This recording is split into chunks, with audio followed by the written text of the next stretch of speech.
Olá,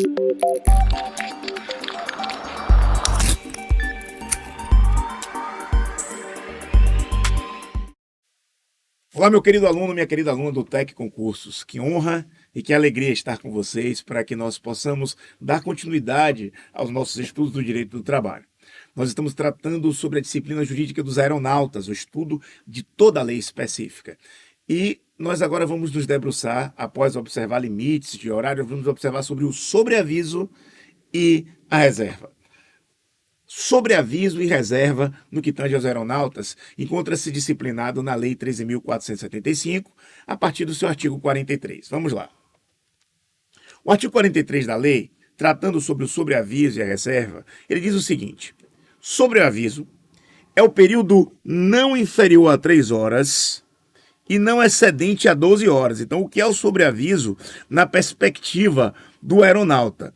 É um período que não é inferior a 3 horas e não excede, ou seja, é igual ou menor a 12 horas diárias, em que o tribulante permanece em local de sua escolha à disposição do empregador, devendo apresentar-se no aeroporto ou em outro local determinado, no prazo de até 90 minutos após receber comunicação para início de nova tarefa. Ou seja, é um período em que ele fica, que não é inferior a 3 horas e não excede 12, em local à sua escolha, à disposição do empregador. Ele pode estar em casa, ele pode estar jogando videogame com o filho, fazendo um judô, um jiu-jitsu, ele pode estar na praia com a esposa, com a namorada, não tem problema. Mas ele está ali com o celular ligado ou qualquer outra forma de comunicação, geralmente o celular, e ele pode receber essa ligação, essa comunicação. Olha, piloto Bruno, vamos precisar que você venha aqui pilotar a aeronave. Veja só, o que nós estamos observando é que ele tem que se apresentar no aeroporto ou no local determinado pelo operador, no caso, seu empregador, no prazo de 90 minutos. Onde ele estiver, ele tem que chegar lá em 90 minutos. Então não dá para ir para uma praia muito longe, ele vai ficar ali perto. Geralmente nas imediações, geralmente ele mora próximo ao local onde vai prestar o seu serviço, ou então ele se hospeda por ali, enfim, isso é livre. Mas ele, quando se comunica, quando recebe a comunicação para uma nova tarefa, ele deve apresentar-se em no máximo 90 minutos, tá bom? Qual o período mínimo para que eu considere um sobreaviso? 3 horas. Qual o período máximo? 12 horas. É isso que nos ensina a inteligência do caput do artigo 43. Parágrafo 1º diz assim: em município ou conurbação com 2 ou mais aeroportos, só para lembrar, conurbação é um choque de municípios que cria uma região metropolitana. Por exemplo, aqui no estado da Bahia, na nossa capital, a cidade do Salvador, nós temos uma conurbação com o município de Lauro de Freitas. Eles praticamente se tornam municípios irmãos. Então aqui, em município ou conurbação com 2 ou mais aeroportos, digamos que tivéssemos 2 aeroportos, o tripulante designado para aeroporto diferente da base contratual terá prazo de 150 minutos para apresentação após receber comunicação para o início de nova tarefa. Então, quando for conurbação, eu estou esperando pilotar ali no município de Salvador. Digamos que eu tivesse um outro município dentro da base metropolitana, Camaçari. E aí o que acontece? Imaginem vocês que eu preciso de um período maior de deslocamento. A lei está considerando isso, está dando para ele 1 hora a mais, 60 minutos a mais para que se desloque a esse lugar. E isso atende perfeitamente às condições de sobreaviso do artigo 43 da lei. Parágrafo 2º diz assim: as horas de sobreaviso serão pagas à base de 1/3 do valor da hora de voo. E aqui não se diferencia da CLT, tá, gente? Na CLT, no tratamento da perspectiva da CLT normal, o sobreaviso é 1/3 da hora normal. Quem está de sobreaviso está ganhando 1/3. Então, se ele ganha R$9.000, ele vai ganhar R$3.000. Se ele ganha R$300 a hora, ele vai ganhar R$100 a hora, 1/3 da hora. Parágrafo 3º. Caso o tripulante seja convocado para uma nova tarefa, o tempo remunerado será contabilizado entre o início do sobreaviso e o início do deslocamento. Caso o tripulante seja convocado para uma nova tarefa, o tempo remunerado será contabilizado entre o início do sobreaviso e o início do deslocamento. Parágrafo 4º. Caso o tripulante de voo de cabine, lembrando, tripulante de voo é o piloto ou mecânico de voo. Tripulante de cabine é o comissário de voo.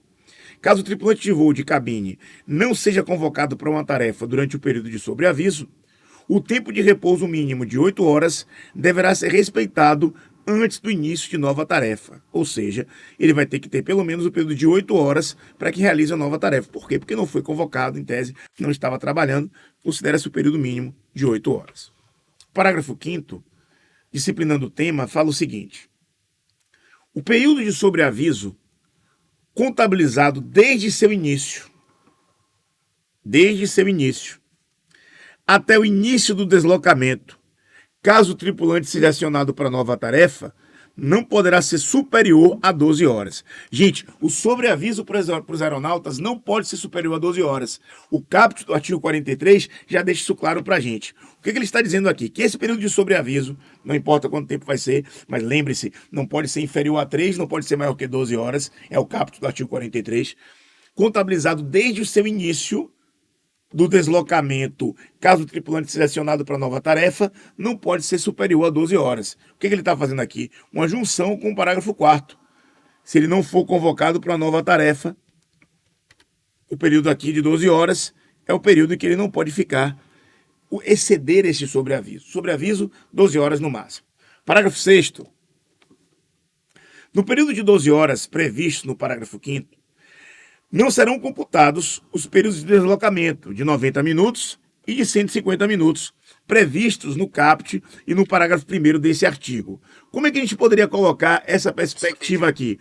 Não há de se falar, doutores, de horas in itinere, não há de se falar de horas in itinere nesse período de deslocamento para que o piloto que está de sobreaviso vá até o aeroporto ou o local designado pelo empregador e assim realize o seu serviço de aeronauta.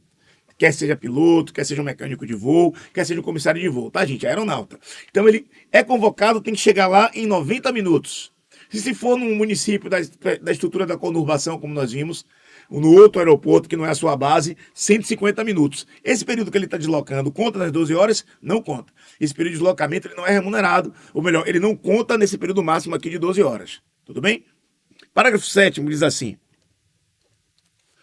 o tripulante de voo ou de cabine empregado no serviço aéreo previsto no inciso 1 do caput do artigo 5º terá quantidade de sobreavisos limitadas a 8 mensais.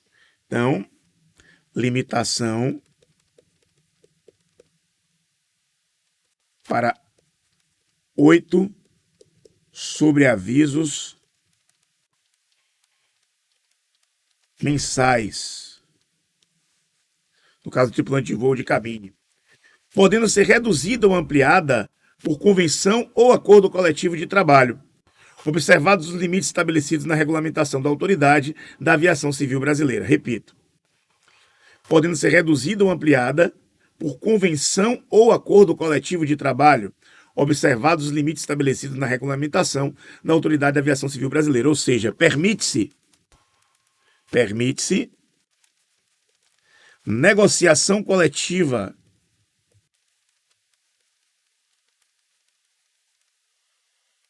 no que tange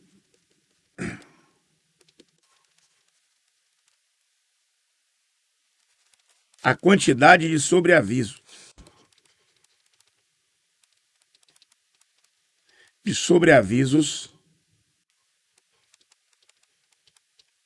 mensais. A lei diz o quê? Máximo 8. Mas ACT ou CCT podem prever uma estrutura diferente.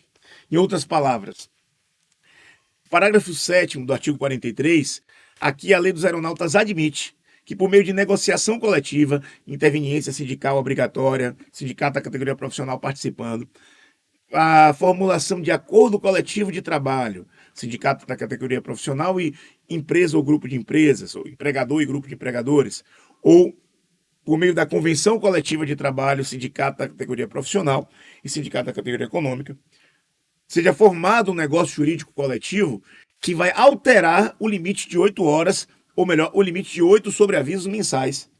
Então, por meio de negociação coletiva, nós podemos colocar, digamos, 10, 12, 15 sobre avisos mensais. E aqui a lei não traz uma limitação. A limitação que vai existir para negociação coletiva são as limitações estruturadas pela regulamentação da autoridade civil brasileira. A lei não traz limitação. Quem é que vai trazer a limitação? Os limites vão ser estabelecidos pelo regulamento, pelo que regulamenta a autoridade da aviação civil brasileira. Além disso, há de se observar que, no que tange a negociação coletiva, aqueles artigos 611-A, que falam da primazia do negociado sobre o legislado na CLT, e 611-B, que dá um controle do que se pode ou não ser objeto dessa negociação coletiva, o raciocínio deles é aplicado aqui no que tange aos aeronautas. Então, muita atenção nesse tópico, que não é um tópico simples, porque, na prática, realizar isso aqui é objeto de muita discussão no que tange a negociação de poder. Tudo bem? O que é que eu tenho que saber para a minha prova? Para a minha prova, eu tenho que saber que a lei dá o máximo de 8 sobreavisos mensais, mas que por meio de acordo ou convenção coletiva, leia-se negociação coletiva, nós podemos alterar esse patamar máximo. Sobreaviso da reserva, no artigo 44. Após estudar o sobreaviso, vamos nos debruçar sobre a reserva. A reserva é o período em que o tripulante de voo ou de cabine permanece à disposição, por determinação do empregador, olha o detalhe, no local de trabalho. Isso é interessante, ó, porque sobreaviso, anota aí, é diferente da reserva. Repare que na reserva ele aguarda ordens. Ele aguarda ordens. Aguarda ordens no local de trabalho. E no sobreaviso, professor, vem aqui para o sobreaviso. No sobreaviso, o tripulante permanece em local de sua escolha. Olha a diferença aqui. No sobreaviso, ele também aguarda ordens, eventual chamado para o trabalho, em local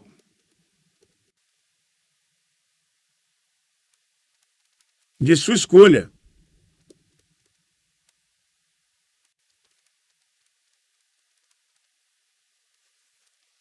Aqui nós diferenciamos essencialmente, nuclearmente, o sobreaviso da reserva. Vejam só como é que é o sobreaviso. Eu estou onde eu quiser.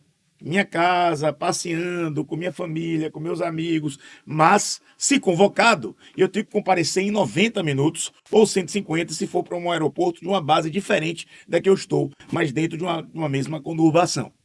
Agora, e na reserva, professor? Na reserva não. Na reserva, eu aguardo a ordem do empregador, não estou efetivamente trabalhando, eu estou com a minha energia posta à disposição, mas por determinação do empregador, eu estou no local de trabalho. Essa é a diferenciação. Eu estou no local de trabalho quando estou na reserva. E quando estou no sobreaviso, eu estou em local que eu queira, em local da minha escolha. É assim que você vai diferenciar na prova. Assim como na perspectiva seletista, você vai diferenciar prontidão de sobreaviso. Qual vai ser a diferença de prontidão para sobreaviso? Fazendo um paralelo aqui, se cair na prova. Prontidão, você está no estabelecimento do empregador.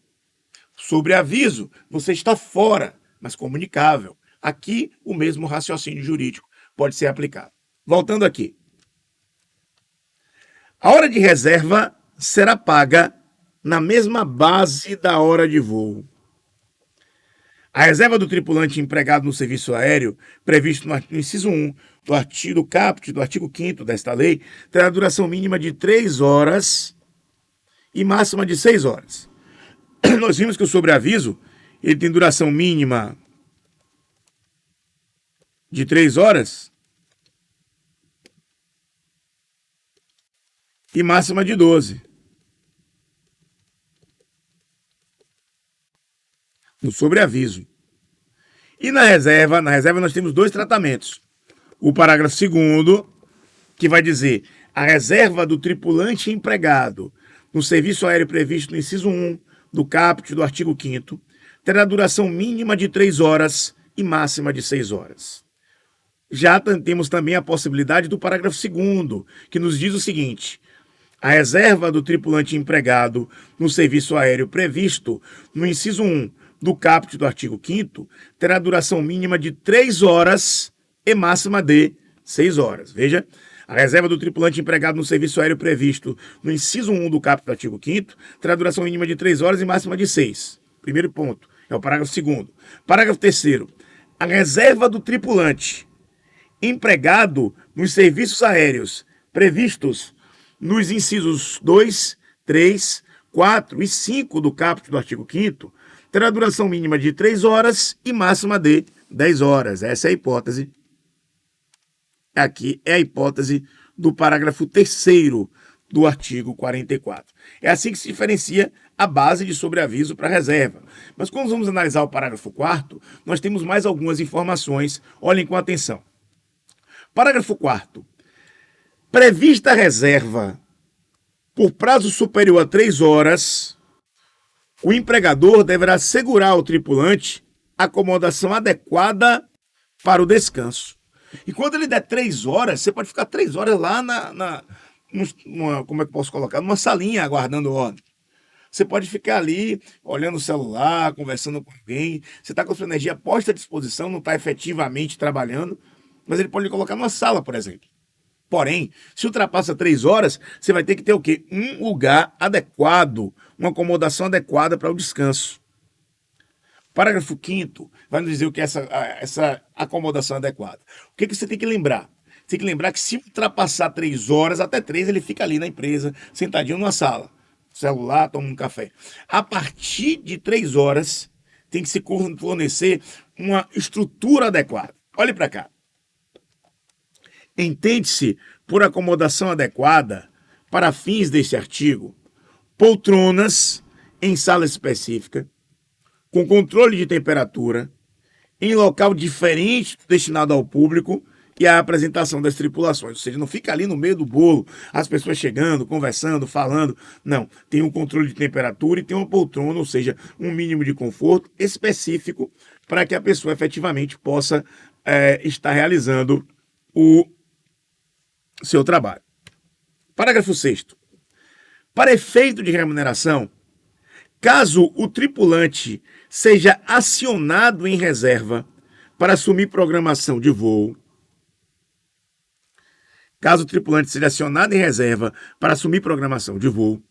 será considerado tempo de reserva o período compreendido entre o início da reserva e o início do voo. Entre o início da reserva, período que ele está ali, aguardando as ordens do empregador no local de trabalho, e o início do voo.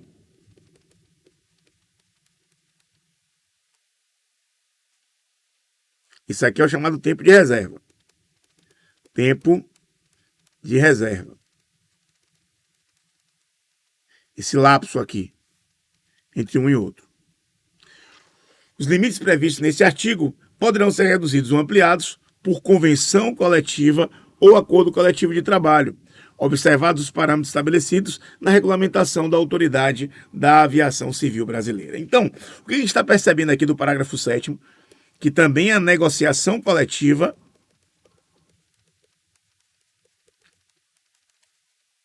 pode alterar o limite, os limites previstos nesse artigo, ou seja, os limites estabelecidos de 3 horas ou até 6 horas, etc., ou de 3 horas até 10 horas do parágrafo 3º, esses limites podem ser alterados por meio de ACT ou de CCT, por meio de acordo coletivo de trabalho ou ainda por meio da chamada convenção coletiva de trabalho. A negociação coletiva pode alterar os parâmetros legais. Essa é a base legal de sobreaviso para reserva, a distinção do que pertine aos aeronautas e sua aplicação. Vamos agora examinar tudo isso aqui de novo, rapidinho, voltando.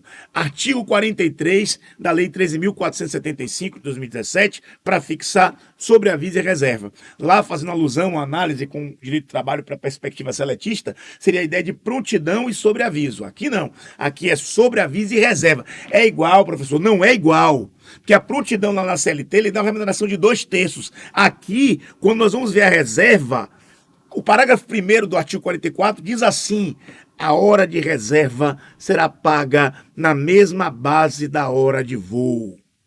Distinção, tá bom? Vamos lá, sobreaviso e reserva na perspectiva dos aeronautas.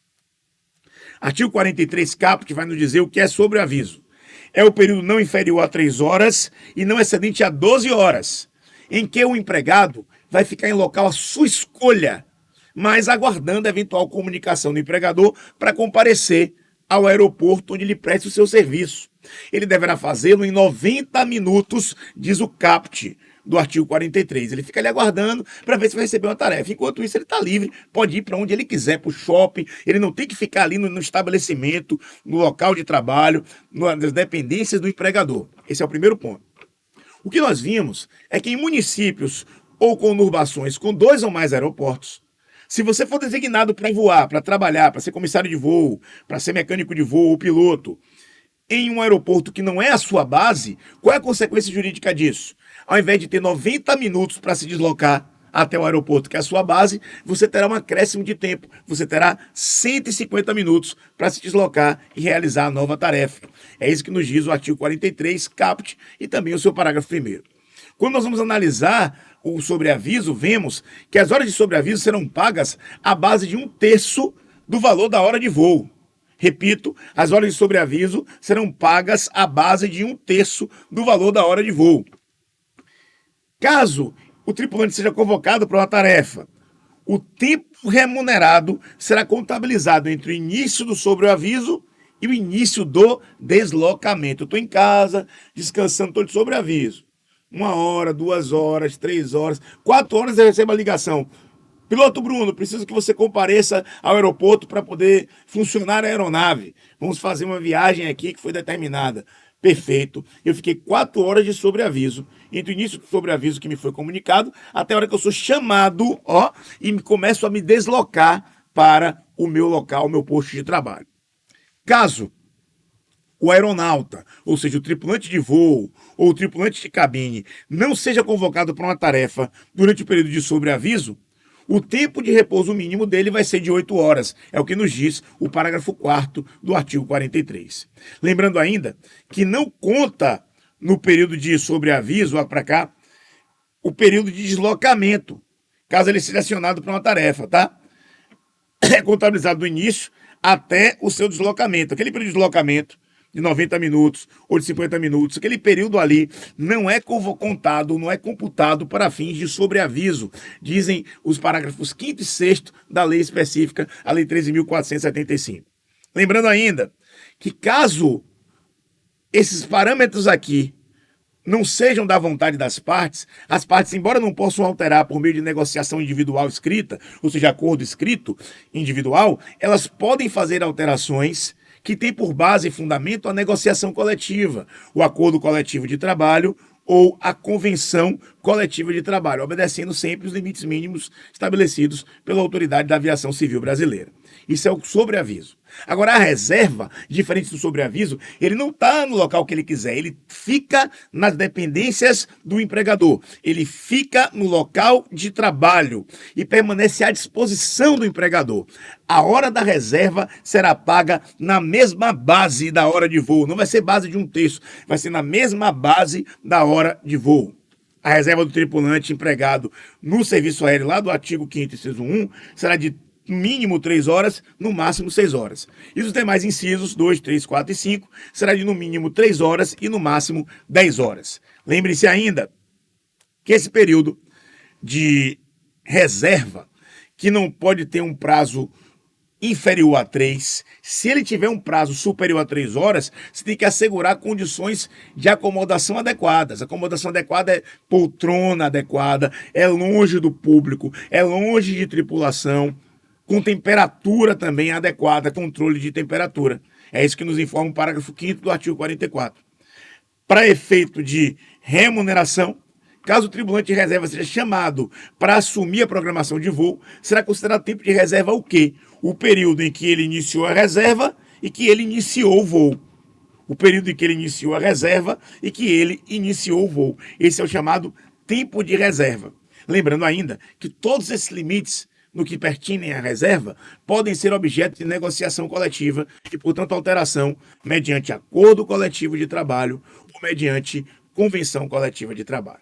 É assim que se estuda sobre aviso e reserva na disciplina jurídica dos aeronautas, meus queridos e minhas queridas. Logo voltamos para mais um bloco, para continuarmos a tratar a disciplina jurídica dos aeronautas. O objetivo é examinar a lei em sua totalidade, tecendo comentários dos tópicos mais importantes. Até o próximo bloco.